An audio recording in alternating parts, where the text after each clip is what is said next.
Men and women who drive public buses here in Connecticut are demanding action this midday. They say they are too often the target of assaults and verbal abuse, and simply put, not enough is being done to stop it.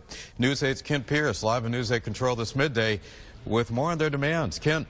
Yeah, Keith, that's one of their demands, a barrier to protect them from those assaults. There are several other things on that list, though, including things that they say will keep the rest of us safe as well.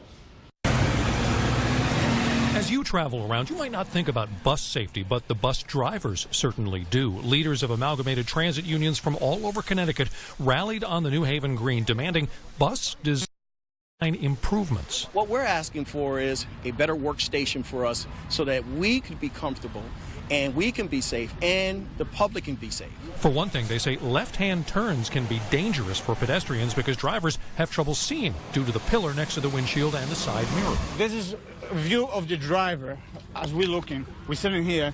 That's the mirror. That's the A-pillar. And that's just the space between the mirror and the A-pillar. Okay?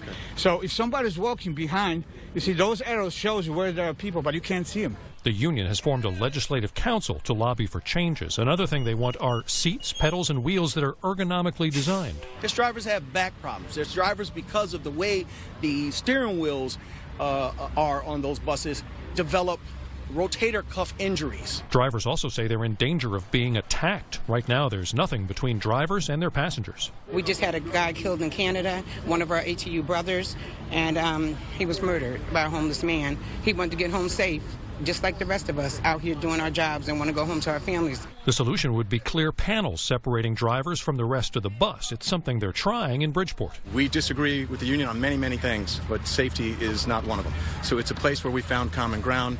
We're doing pilot work on the deployment of driver barriers. 70% of the fleet now in Bridgeport has that. And that sounds like a good start to the union members, but that's just the Bridgeport area that is seeing those barriers in the buses. And the big reason why, turns out those barriers cost close to $5,000 per bus. Live in News 8 Control, I'm Kent Pierce. Keith, back to you. Kent, thank you. Money always a factor.